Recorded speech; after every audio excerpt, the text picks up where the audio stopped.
at this. I noticed this driving to work today. Brake lights going on and off. The red brake light. When I hit the brakes, it goes on. When I accelerate hard, it goes off.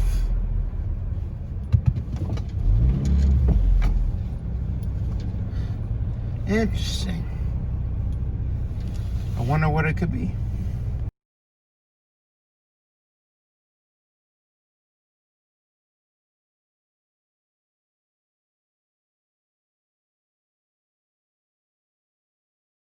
So we have a flickering red brake light when we're driving. It comes on when you hit your brakes, so the car comes to the stop, and then it turns off when it levels out. Likewise, sometimes when you accelerate, the red brake light will come on when you accelerate. The car kind of dips a little bit and then levels off. I kind of already know what's wrong with it, but I need to go over three things with you. One of the reasons why a red brake light would come on would be a parking brake is applied while you're driving. Another reason why a red brake light would come on is you have low fluid.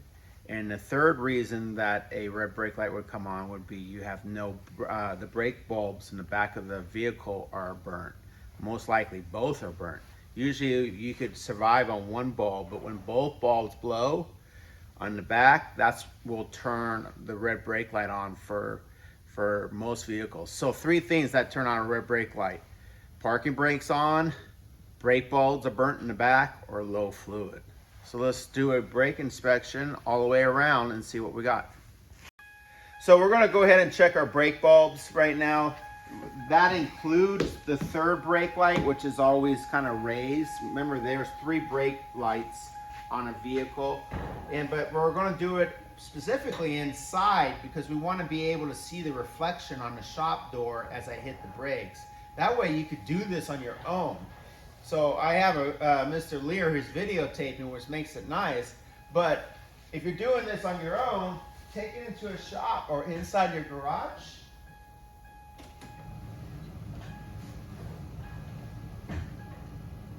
And then hit your brakes. And you can see the reflection on the shop door. But even better, you can turn the lights off, which we're going to do right now. So we have the lights off now, and that makes it a lot easier to diagnose your brake lights. So here we go. And you can see I have 2 rear brake lights, but the third brake light is a little dim.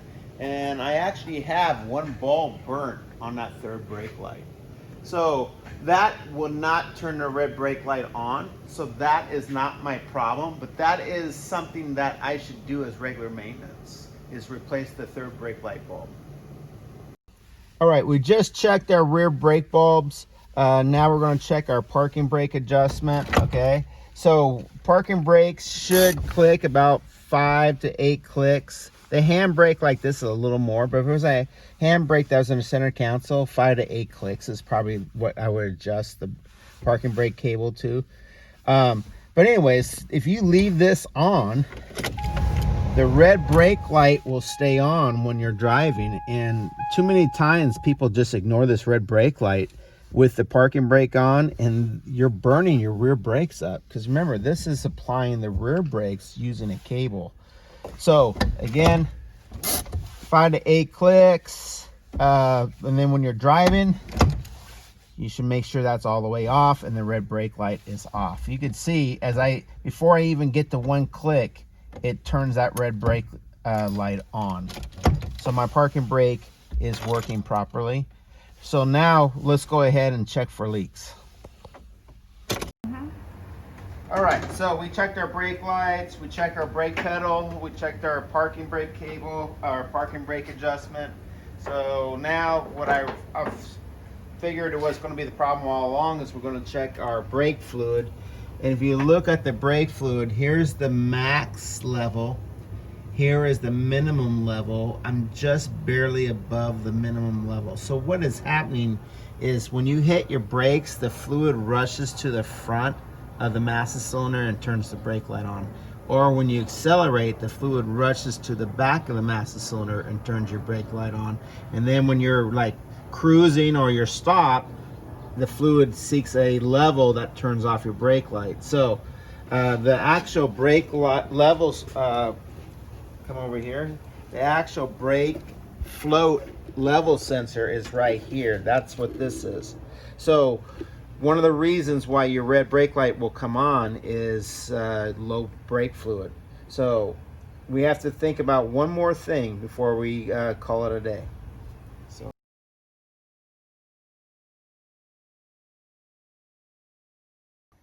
So we have low brake fluid. Whenever you have low brake fluid, it could be caused by two things. It could be caused by a leak, or it could be caused by worn pads in the front, usually not the worn shoes in the rear. So we're going to first check for leaks to see if that is the reason why we have low brake fluid. But I will say, when I was pushing the brake for the rear brake lights, I was feeling my brake pedal, and if you had a leak, that brake pedal could possibly sink. So whenever you have a leak in the system and you apply your brakes, it will sink as you apply the brakes. And I don't have that problem. So I'm suspecting there are no leaks, but let's look. So I'm going to check everything on the front brakes. I'm going to check to make sure my bleed screw is tight and not leaking. Make sure my banjo bolt is properly tightened. There are two washers, and you can see the little tangs right here. There's two washers, one on each side of the flex line fitting here. All banjo bolts require two washers. A lot of my students will take this apart and they'll only put one washer in, and then you'll get a leak. Always take your hand and wiggle the flex line. Make sure the flex line is free of cracks and not leaking any fluid. And then look around your caliper, make sure it's not leaking from the inner piston here, and I'm good. So I want to check the other side, and then we're going to check the rear. So here's my caliper on the driver's side. Piston's in good condition. Banjo bolt is in good condition with the two washers, and my bleed screw's tight, and my flex line is free of cracks. I'm good with this caliper. Now we're on the rear brakes, which are drum, okay? A good rule of thumb is look inside the drum, see if you see any dampness from the brake fluid leaking. I look good there. Your hydraulic unit is this wheel cylinder. Wheel cylinders tend to leak internally inside these dust boots, so a proper inspection of the hydraulics for the rear drum brakes is to pull back these boots with a little screwdriver. And you check both sides, because one side could be leaking, the other side is good. So you just peel these back, and if there was fluid inside here, we would want to replace this wheel cylinder. This side's good, so let's check the driver's side now. Again, no dampness on the driver's rear drum brakes. I want to pull back my wheel cylinder boot, okay? And too many people forget to do this, and no leaks on that side. And when these are bad, like I say, the fluid will just, as soon as you peel this boot back, the fluid will just start seeping out. And I'm dry on this side. So front and rear, my brakes are not leaking. But where the fluid, where you fill it up at the master cylinders tend to leak internally. Let's check our master cylinder. We already talked about our master cylinder being low. We added fluid already. But master cylinders, they leak internally on the rear side up against the brake booster. So watch my pocket screwdriver. Where you would want to check for leaks is right underneath the back side of this master cylinder back here. And you would see dampness, you would see corrosion, maybe even a little rust. But usually what happens for brake fluid is it bubbles the paint on the brake booster. So if you see bubbled paint or any dampness underneath the master cylinder, replace your master cylinder. Mine's good, so I have no leaks. Let's now measure our brakes.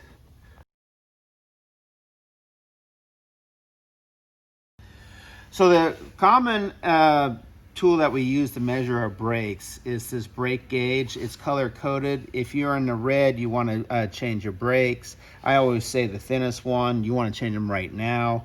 each of these is technically like 5,000 miles worth of driving. So 5, 10, 15, 20, 25, 30, 35,000 miles you could probably go if it was the thickest one without checking your brakes. So in the square right here, it tells you your measurement in millimeters and in inches. So like this middle yellow one, okay, it is 5 millimeters or 0.1969 inches. So you could record the color, you can record the millimeters or the inches. So let's get started.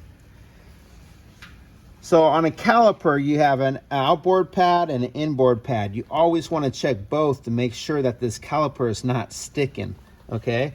So it requires manipulating the tool to get it to fit inside here. And it looks like this one right here is the one that will fit that pad. And now I'm going to go to the outboard pad, and I'm going to make sure. So this one's a little bit thicker, so I can go a little thicker on this. So I'm going to go one up and see how that measures on the outboard pad. You want these to be equal, much better fit, okay? I'm going to stick my head in here because with the camera I wasn't getting an accurate reading. Yeah, so I was one off in here.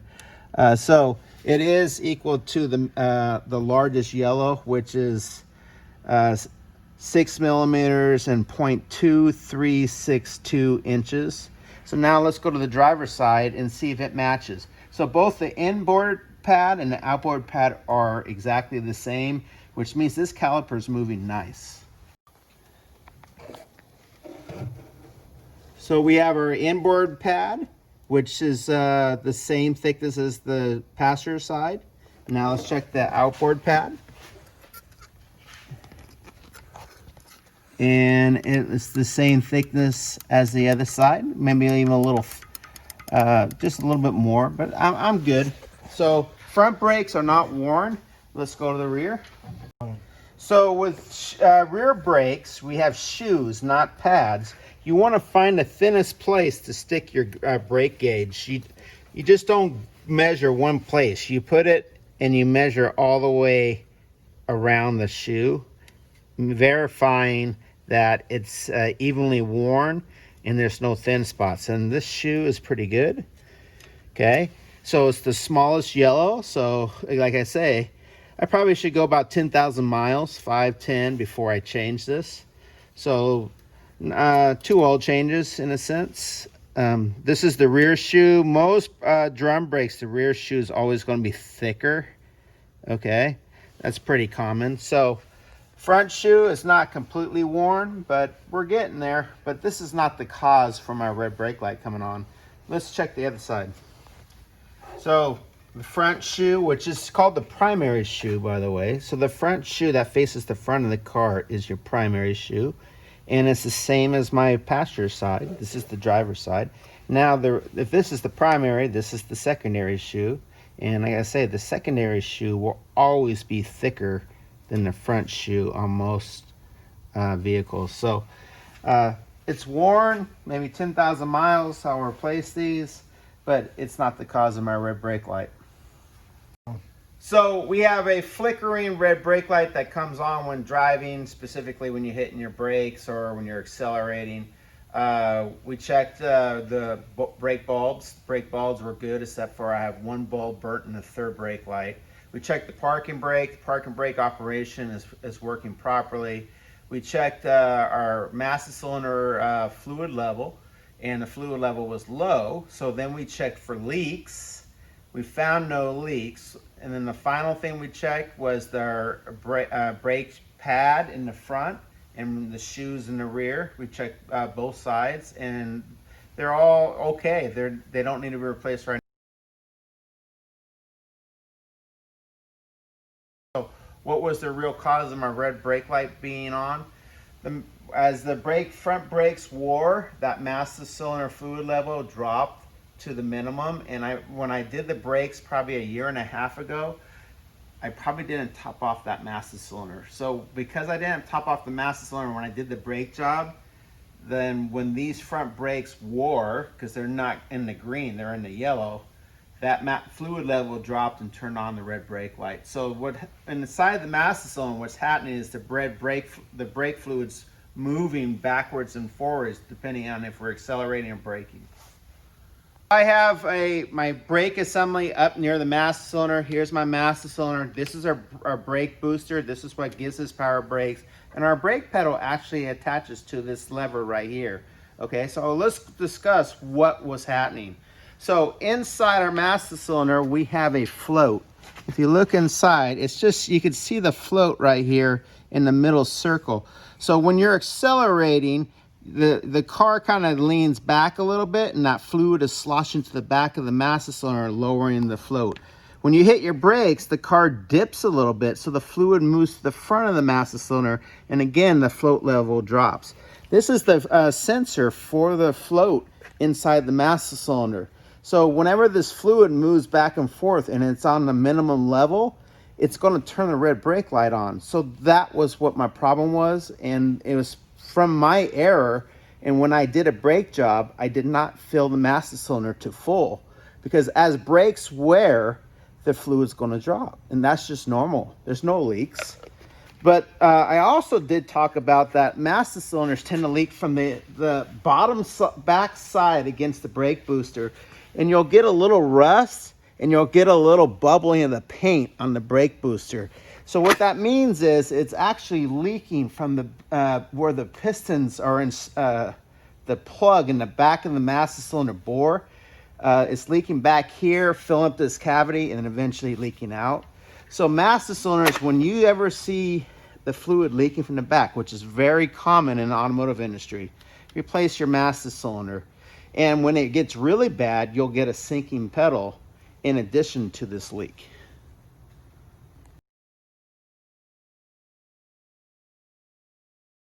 I had a really unusual circumstance happen. Mr. Fleming was just discussing how the fluid in here can leak out the back seal. Well, in the instance that I had, the fluid actually filled up the power booster unit.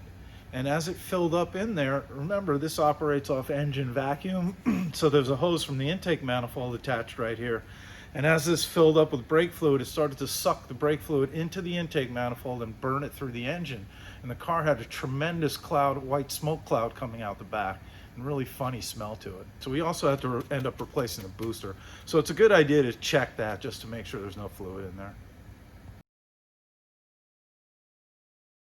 And if you look at the brake fluid, here's the max level. Here is the minimum level. I'm just barely above the minimum level. So we're going to go ahead and fill this up with .4. It's a little better fluid anyways, higher boiling point. And hopefully I don't spill it. And we're going to get that up to the max. And just doing this is going to fix my brake light problem.